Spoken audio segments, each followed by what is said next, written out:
आज की ये कहानी का क्रेडिट जाता है क्राइम तक को और क्राइम तक का reporter mister Shams Tahir Khan sir को। तो आज की यह कहानी में हम लोग सुनेंगे भारत की सबसे बड़ी ठग ऑफ हिंदुस्तान मिस्टर नटवरलाल की कहानी। आइए शुरू करते हैं।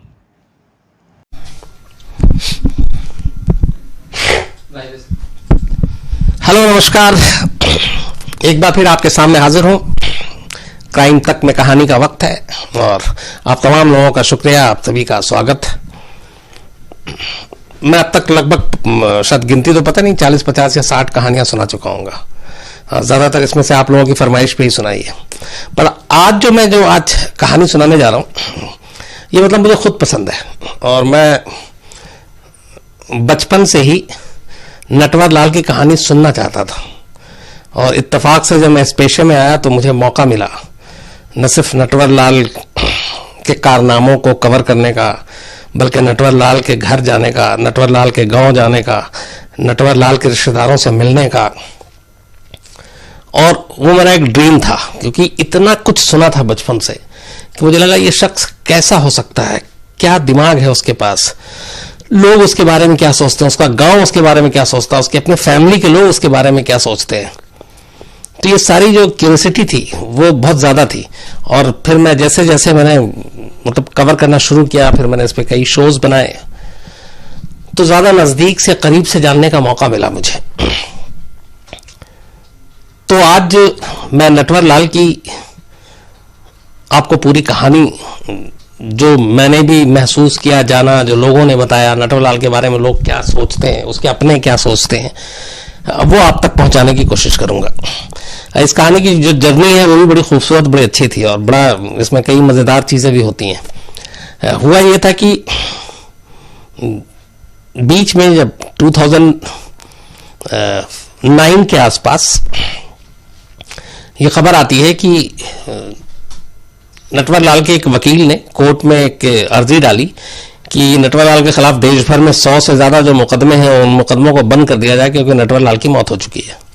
लेकिन अदालत मानने को तैयार नहीं, क्योंकि इतिहास इतना ज़्यादा डरावना था नटवरलाल की रिहाई, फरारी, गिरफ्तारी को लेकर कि कोई भी मतलब नटवरलाल का नाम सुनते ही यकीन तो भी फिर यकीन करने को मन नहीं करता, कुछ ऐसा हो जाता है।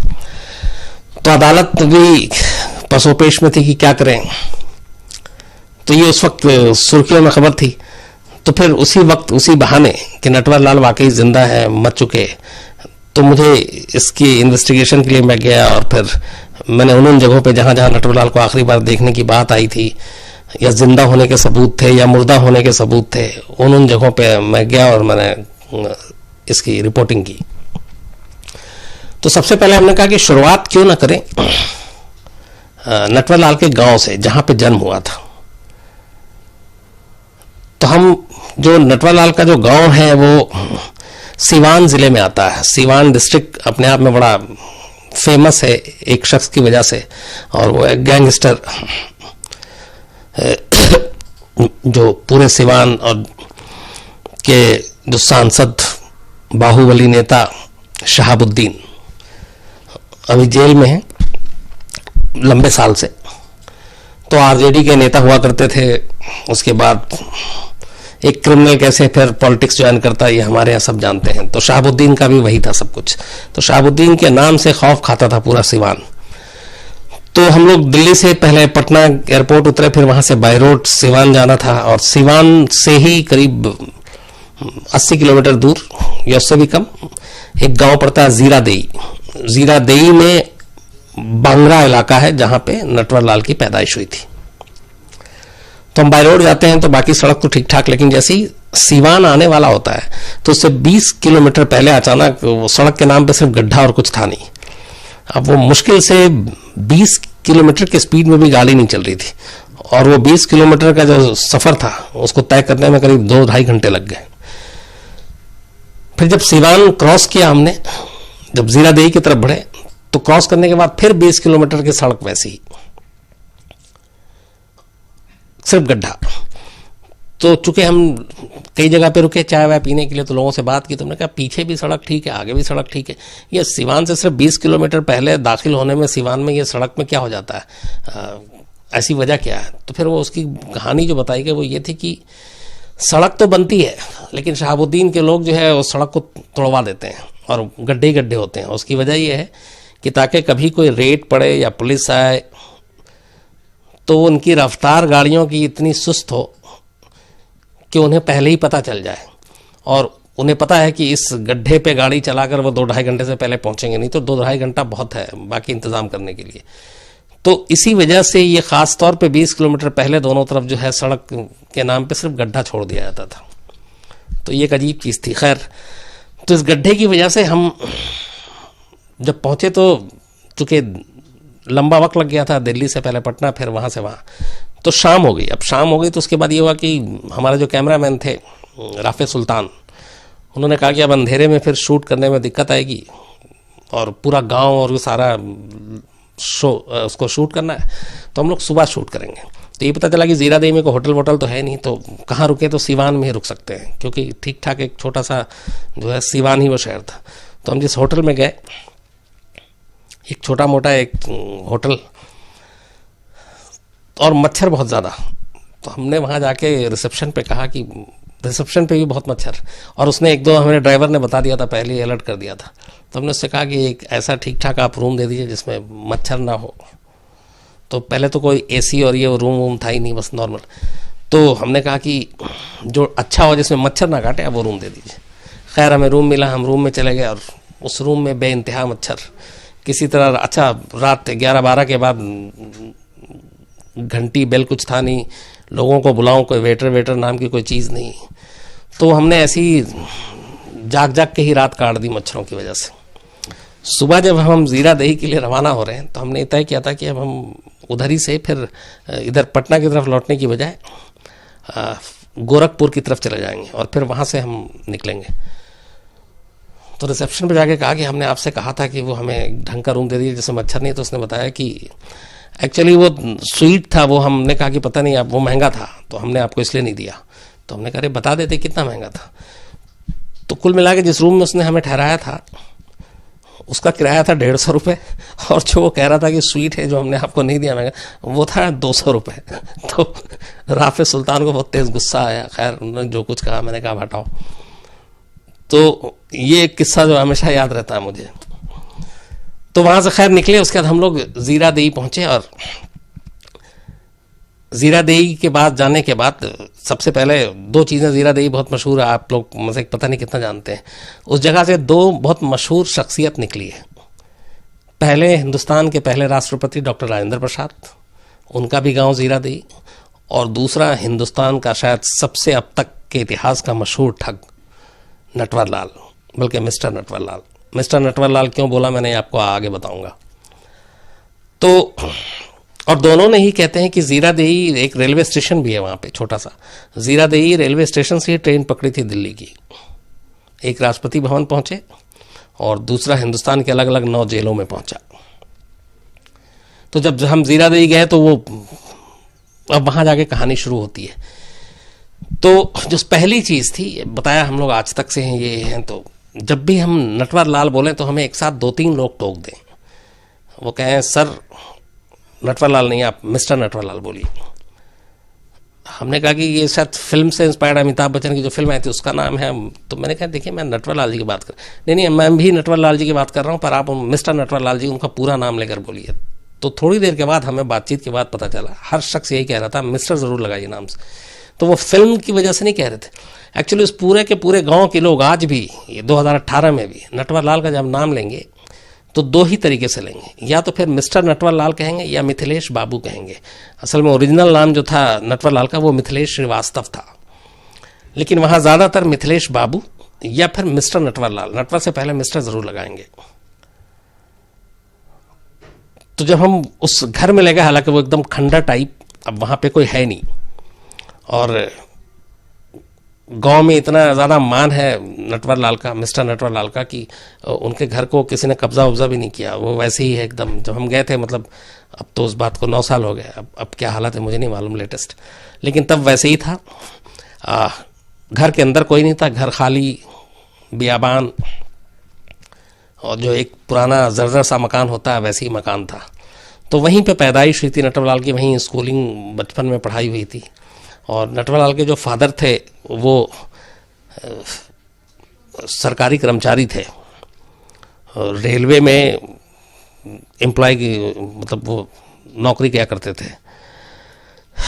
रघुनाथ प्रसाद श्रीवास्तव, ये मिथिलेश मतलब नटवरलाल के पिता का नाम था। तो जब पूरी कहानी पता चली तो जो कुछ बुजुर्ग थे जो नटवरलाल को जो गांव की सब कहानी बता रहे थे, तो वो सारी चीज़ें उन्होंने बतानी। तो हर एक आदमी सिर्फ तारीफ और नटवरलाल की बुराई, और वो कोई भी वहां पे उस गांव में क्रिमिनल या ठग मानने के लिए तैयार नहीं था। हर एक का ये था कि उससे अच्छा और सच्चा इंसान कोई नहीं है। वो अमीरों को सजा देता और गरीबों की मदद करता, और हमारे गांव के लिए, हम सब के लिए एक एक करके सब सामने आते कि हमारे घर के लिए क्या, हमारे घर के लिए क्या। वो जो एक रॉबिन हुड वाली चीज़ है ना, वो सारी तो जीरा देई का एक भी ऐसा घर या एक शख्स मुझे नहीं मिला जिसने नटवरलाल की बुराई की या नटवरलाल के बारे में कुछ उल्टा पुल्टा कहा, बल्कि हर एक ने सिर्फ तारीफ की थी। उसके बाद पता चला कि जब आखिरी बार उस गांव में नटवरलाल पहुंचे तो वो करीब, जब हम लोग पहुंचे थे तो उससे 15 या 18 साल पहले की बात है, जब वो जीरादई पहुंचे। 3 कारों के काफिले में नटवरलाल गांव पहुंचा और सिर्फ कुछ ही घंटा रहा, और उसके बाद वहां पहुंचने के बाद बाकायदा शामियाना लगाया गया। शामियाना लगा के बाकायदा हलवाई को बुलाकर खाना बनाया गया। उस पूरे गांव के हर एक मेंबर के लिए सबको खाना खिलाया गया। उसके बाद नटवरलाल ने जाते जाते हर एक को 100-100 रुपये दिए, और 100-100 रुपये देने के बाद, बल्कि ये 18-20 नहीं 20-25 साल से भी ज़्यादा पुरानी बात होगी, और उसके बाद फिर वो 3 गाड़ियों के काफिले में नटवरलाल वहाँ से निकल गए। तो ये सारी चीज़ें हमने दी। इससे पहले की जो छोटी सी चीज़ थी कि जो हम गए थे उसकी वजह क्या थी। एक्चुअली 1996 में नटवरलाल तब जेल में बंद था, कानपुर जेल में, और कानपुर जेल में बंद होने के दौरान तबीयत कुछ ख़राब हुई तो अदालत में अपील की। तो अदालत ने कहा कि ठीक है, दिल्ली के एम्स में ले जाके इनका इलाज आप चेकअप वेकअप करा लो। तो कानपुर पुलिस के 3 स्टाफ, और तब नटवरलाल की उम्र 84 साल थी, 84 ईयर ओल्ड, और पैर में कुछ प्रॉब्लम था तो नटवरलाल चल नहीं पा रहा। नटवरलाल व्हील चेयर पर ही चलता था या उसको लोग उठा के ले जाते थे, और ये कई हफ्तों से चल रहा था ये सिलसिला कि नटवरलाल को किसी ने अपने पैर से चलते नहीं देखा था, व्हील चेयर का सहारा या कंधे का सहारा, जेल में ही। तो उसी के बाद ये हुआ कि एम्स में इलाज कराना है। तो 3 पुलिस वाले, सिर्फ 3, जबकि नटवरलाल का कद और वो सारी कहानियां याद करें तो मुझे लगता कम था, लेकिन यहीं पे नटवरलाल था। कानपुर से 3 पुलिस वाले नटवरलाल को अपनी निगरानी में लेकर ट्रेन से दिल्ली पहुंचते हैं। दिल्ली में ट्रेन रुकती है। ट्रेन रुकने के बाद नटवरलाल को नीचे उतारा जाता है व्हील चेयर पे, और व्हील चेयर से उतार कर फिर वो जो प्लेटफॉर्म पे बैठने के लिए जगह होती है, तो 2 पुलिस वाला हेल्प करके और नटवरलाल को वहाँ बैठा देते हैं, क्योंकि अब उन्हें बाकी एम्बुलेंस और इन चीज़ों का इंतज़ाम करना था। इसके बाद एक पुलिस वाला चला जाता है टिकट का इंतज़ाम करने के लिए, दूसरा जाता है किसी और काम से, तीसरे को नटवरलाल उस पर लेटा हुआ ऑलरेडी, वो अचानक कहता है कि ज़रा चाय पीनी है, तो वो कहता अच्छा मैं लेकर आता हूँ। अच्छा, तीनों पुलिस वाले के दिमाग में ये है कि ये बंदा 15-20 दिन से चल फिर भी नहीं रहा है, अपने पैर पे खड़ा भी नहीं हो रहा है, व्हील चेयर के सहारा के बिना चल इसको भाग भी नहीं सकता है। तो उसको उस बेंच पे बैठा के लिटा के, और तीनों अपने अपने काम से चले गए कि अभी आते हैं। थोड़ी देर के बाद पहला आता है, फिर दूसरा और तीसरा, और तीनों के पैर तले से ज़मीन खिसक जाती है। बेंच से नटवरलाल गायब। अब अफरा तफरी में सब ढूंढते हैं, भागते हैं, रेलवे पुलिस से पूछते हैं, नई दिल्ली रेलवे स्टेशन पुलिस की मदद लेते हैं, बट सवाल ही नहीं है। जो आदमी पिछले इतने दिनों से चल नहीं रहा था वो कुछ मिनटों में रेलवे स्टेशन से गायब हो गया। वो दिन है 25 जून 1996।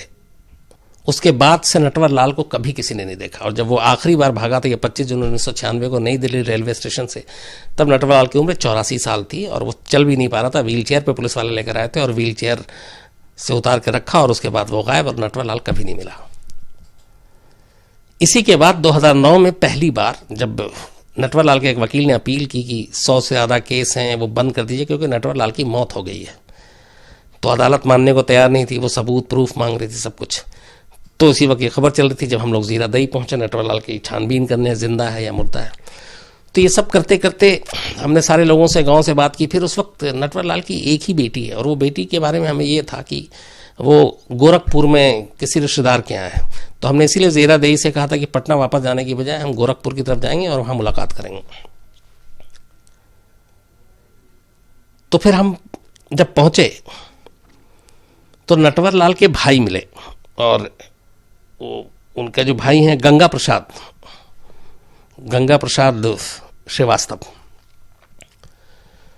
तो उन्होंने बताया, जो पहली चीज नई जानकारी दी जब हमने बताया कि ऐसे ऐसे वकील ने कहा है कि 2009 में उनकी मौत हो गई है और केस सब बंद कर दो। तो उन्होंने कहा कि आप क्या बात कर रहे हैं, मिथिलेश बाबू की तो मौत 1996 में हो गई थी जब वो नई दिल्ली रेलवे स्टेशन से भागे थे उसी साल। तो अब हमारे लिए भी था कि ये क्या कह रहे हैं। तो अब जाहिर सी बात है कि बैकग्राउंड में सारी कहानियाँ इतनी थी कि नटवर लाल की पूरी फैमिली पे भी भरोसा करने के लिए बहुत सारी चीज़ें पहले सोचनी पड़ेंगी, सबूत देखना पड़ेगा, और ये होता है जनरली। तो हमारे लिए नई जानकारी थी, लेकिन हम मानने को हमने कहा कि आप 96 कह रहे हैं, आपका वकील 2009 कह रहा है। तो उन्होंने कहा कि ऑलरेडी 1996 में मौत हो चुकी है और रांची में उनका अंतिम संस्कार कर दिया गया। अब ये बात हमारे लिए भी वो थी।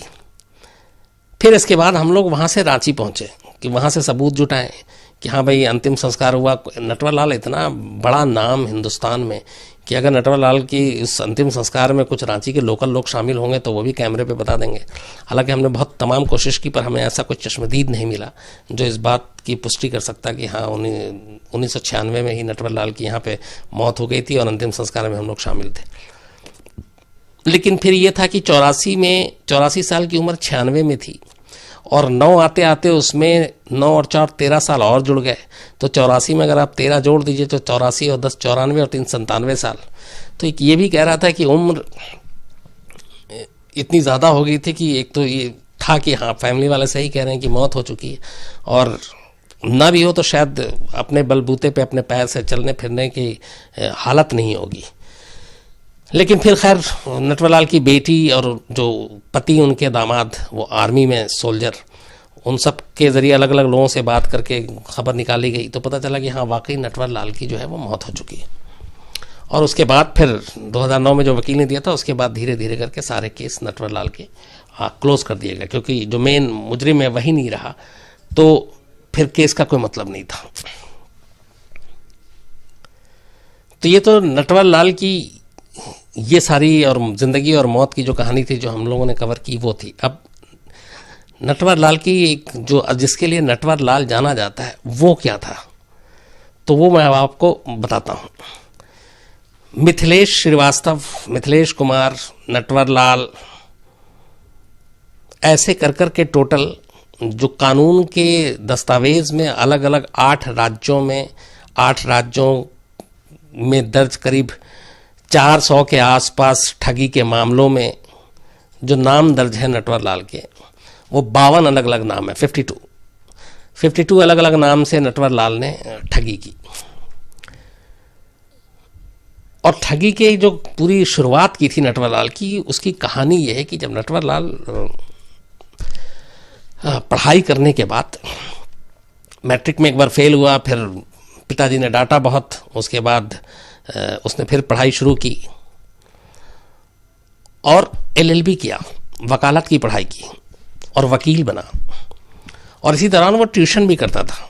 तो अब यहाँ पे 2 चीज़ें थी। एक ये थी कि एक बार इसकी एक पड़ोसी ने नटवर लाल के एक ड्राफ्ट दिया था बैंक में जमा करने के लिए। नटवर लाल छोटा था तो ये बैंक ड्राफ्ट लेकर गया और ड्राफ्ट में जो उस पर साइन था उसने वैसे ही हूबहू साइन अपने आप यूं ही किया। तो उसे लगा कि ये साइन तो बिल्कुल मैच कर गया। तो पहली बार उसका हौसला खुला। फिर उसने कहा अच्छा इसको देखता हूँ कुछ करके। तो उसने सेम साइन करके 3, 4, 5 किस्तों में जिन पड़ोसी ने उसको ड्राफ्ट दिया था उनके अकाउंट से 1000 रुपये निकाले। ये पहली बार जो फर्जीवाड़ा या ठगी था ये अपने पड़ोसी के साथ किया था।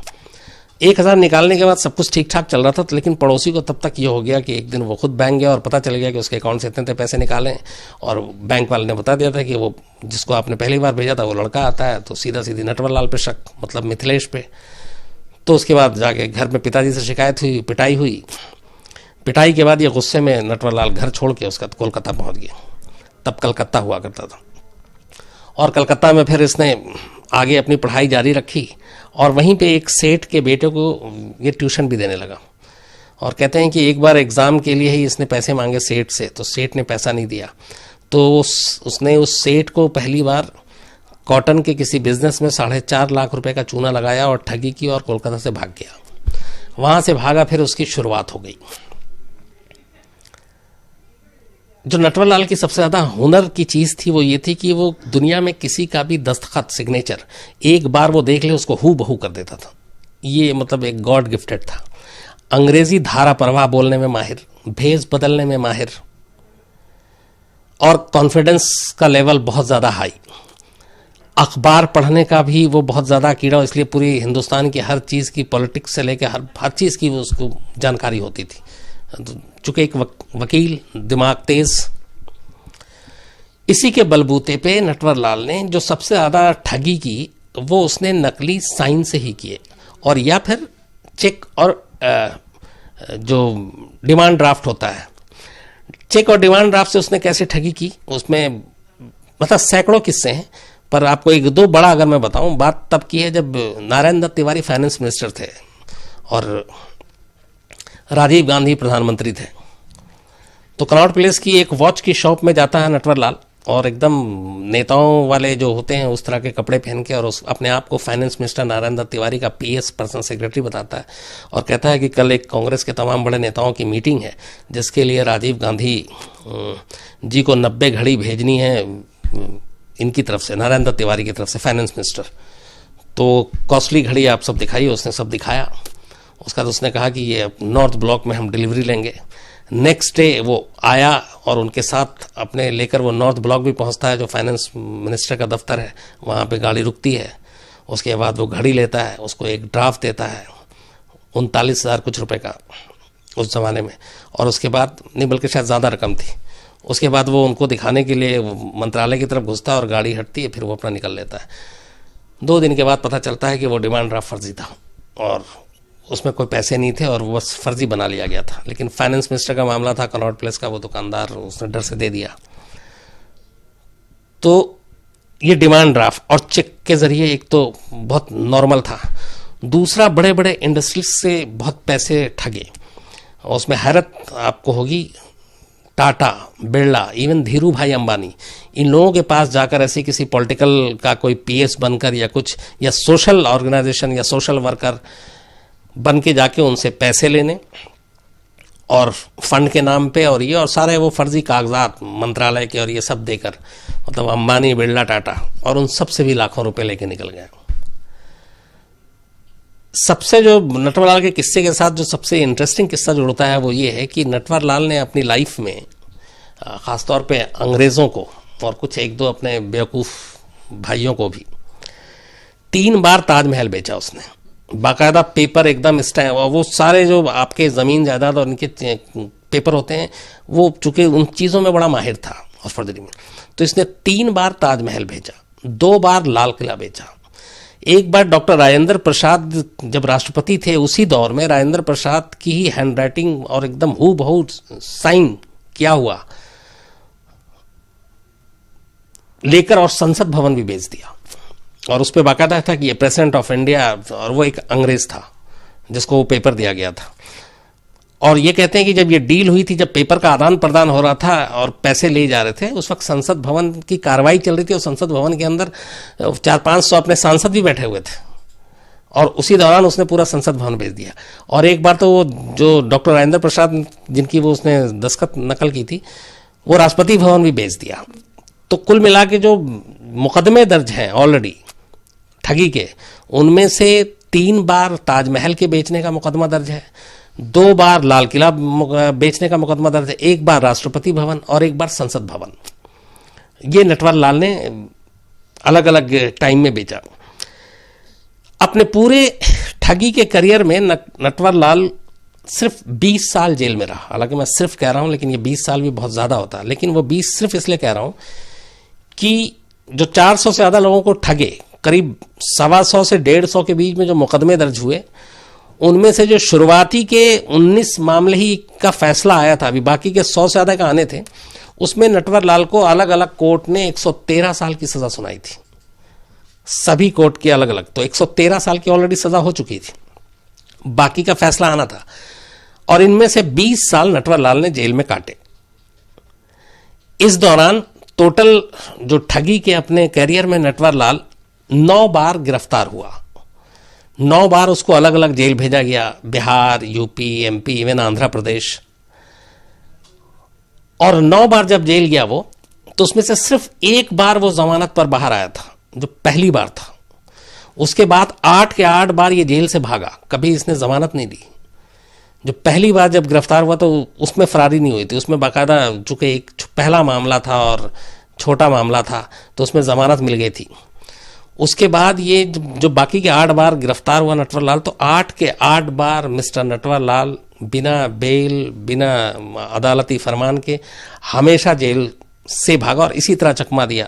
कभी अपाहिज बन के बैठ गए, सामने वाले को पता ये तो चल भी नहीं सकता और यूं छू मंतर। कभी कोर्ट में पेशी के दौरान, अलग अलग तरीके से।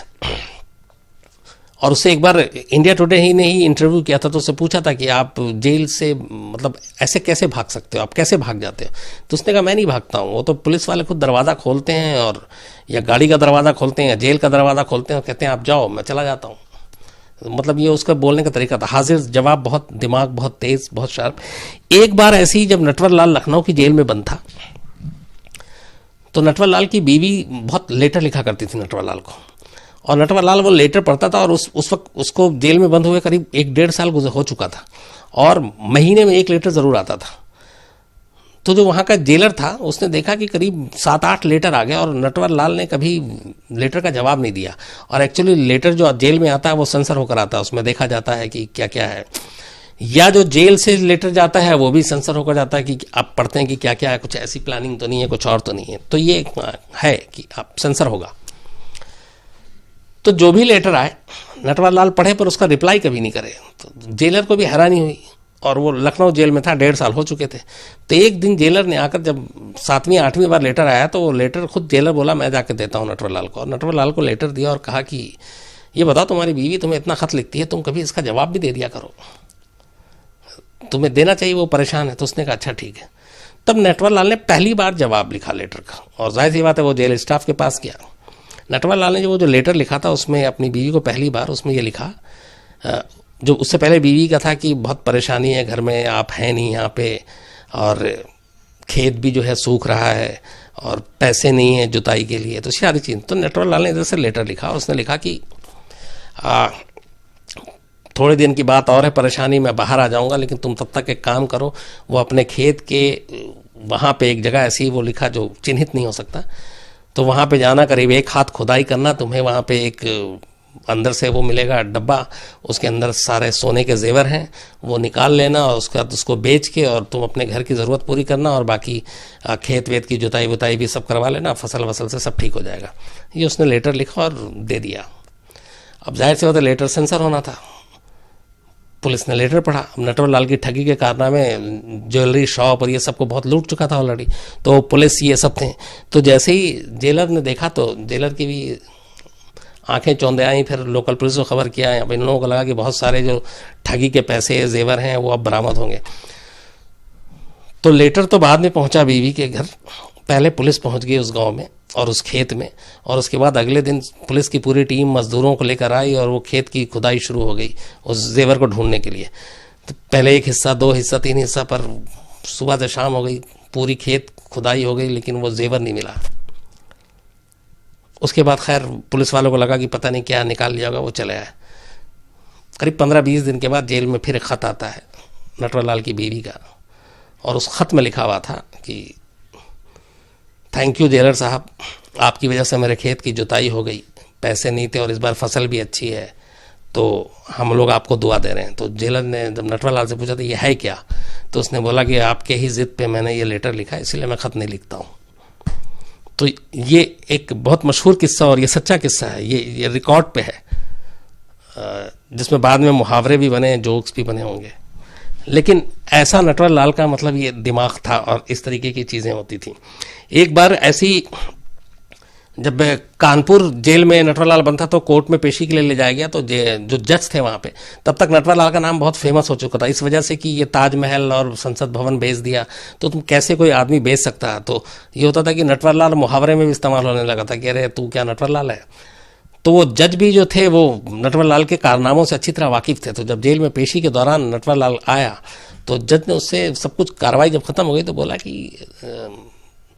मिथिलेश श्रीवास्तव, तुम ये बताओ तुम ये सब कर कैसे लेते हो। तो नटवरलाल ने कहा कि जज साहब आपके पास 1 रुपया है क्या। तो जज ने बोला क्यों। बोला नहीं है तो बताइए। तो जज ने साहब ने अपना देखा, उसका पर्स निकाला, उसमें 1 रुपया था। उन्होंने 1 रुपया निकाला, आगे बैठे वर्दली को दिया, वर्दली ने नटवरलाल को दिया। नटवरलाल ने वो 1 रुपया लिया और अपने जेब में रख लिया। बोला बस ऐसे करता हूँ जज साहब। उसके बाद वो कार्रवाई पूरी हो गई। नटवरलाल कटघरे से वापस, वो जज साहब के 1 रुपये नहीं दिए। बाद में नटवरलाल ने हमेशा यही कहा कि मैंने कभी किसी का पैसा लूटा नहीं, मैंने कभी किसी से ज़बरदस्ती लिया नहीं, बस लोग मुझे अपने आप दे देते थे। और ये इस चीज़ का भी यही जिक्र होता है कि अब मैंने जज साहब को नहीं लूटा। आप देखिए, आप ये कहेंगे कि जज साहब का मैंने बात 1 रुपये और 100 रुपये की नहीं है, बट जज साहब से मैंने मांगा और उन्होंने खुद दे दिया। तो मैं ऐसे लोगों से मांगता हूँ और लोग दे देते हैं, मैं कोई क्राइम नहीं करता हूँ। बल्कि उस वक्त नटवरलाल ने एक चीज़ ये भी कही थी कि अगर भारत सरकार मेरे दिमाग का सही इस्तेमाल करे तो मैं जो भी विदेशी कर्ज है वो सब उतार दूंगा, मतलब हम विदेशियों को भी वो कर देंगे, उसका ये भी एक कहना था। तो ये सारे जो किस्से हैं नटवरलाल के, ये इसमें एक चीज़ है कि हिंदुस्तान में आज भी कहते हैं कि नटवरलाल से बड़ा कोई ठग पैदा नहीं हुआ। और लेकिन एक दूसरा तबका ये कहता है कि नटवरलाल वाकई बहुत जीनियस शख्स था, बहुत ही जीनियस।